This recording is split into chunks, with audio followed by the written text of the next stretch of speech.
মাশাআল্লাহ, দেখতেই পাচ্ছেন বন্ধুরা ওদের অ্যাক্টিভিটি এবং ওদের চঞ্চলতা অত্যন্ত তীক্ষ্ণ।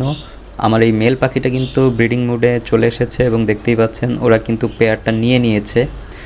হ্যালো বন্ধুরা, আমার নাম সানি অ্যান্ড ওয়েলকাম টু বাজি কটেজ। আজকে আমি আপনাদের একটা নিউজ দেওয়ার জন্য চলে এসেছি আমার বাজি কটেজে। তো দেখতেই পাচ্ছেন বন্ধুরা, এখানে কিন্তু ভায়োলেট ক্লাসিক মেলের সাথে একটা ইয়েলো ডিএফ জাপানিজ বাজিগার পাখি আমি দিয়ে দিয়েছি। কিন্তু কেন দিয়েছি, আমি কিন্তু আপনাদেরকে দেখিয়েছিলাম যে আমার ইয়েলো ডিএফ জাপানিজ বাজিগার পাখি একটা জোড়া আমি দিয়েছি নতুন করে। তো সেই জোড়াটি কিন্তু হঠাৎ করে দেখলাম যে আমার মেল পাখিটা একটু অসুস্থ হয়ে গেছে এবং সে একটু দুর্বল হয়ে গেছে। তো তাকে আমি আমার ফ্লাইং কেজে একটু আলাদাভাবে রেস্টে রেখেছি। কিন্তু এই ফিমেল পাখিটা অত্যন্ত ব্রিডিং মুডে ছিল। এখন ও সবসময় হাঁড়িতে বসে থাকতো, ঘষা মাজা করতো। ও টোটালি ব্রিডিং মুডে চলে আসার কারণে আমি ওর হাঁড়িতে মানে আমি ওর খাঁচায় একটা মেল পাখি দিয়ে দেই। সেটা হচ্ছে আমার ভায়োলেট গ্রিন ক্লাসিক মেল পাখি। ও হচ্ছে আমার সবচাইতে পুরাতন এবং প্রথম বাচ্চা।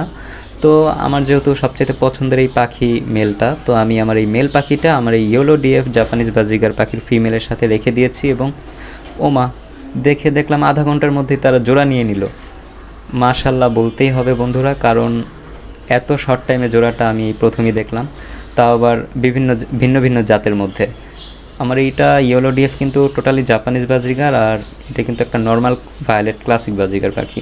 তো দেখতেই পাচ্ছেন বন্ধুরা, আমার এই জাপানিজ বাজিগার পাখির ফিমেলটা কিন্তু হাড়ি পছন্দ করতেছে এবং হাড়ির মধ্যে ঢোকার চেষ্টা করতেছে। আর এখানে কিন্তু মেল পাখিটা তাকে আরও একটু বেশি পটানোর চেষ্টা করছে।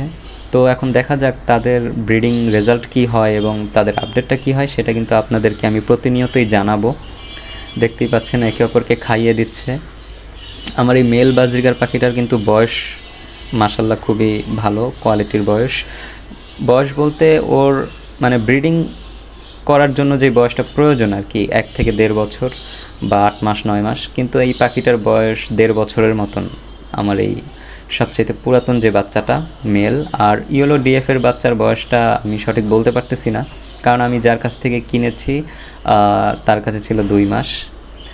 সো এখন দেখা যাক তাদের মাধ্যমে কী রেজাল্ট পাওয়া যায়।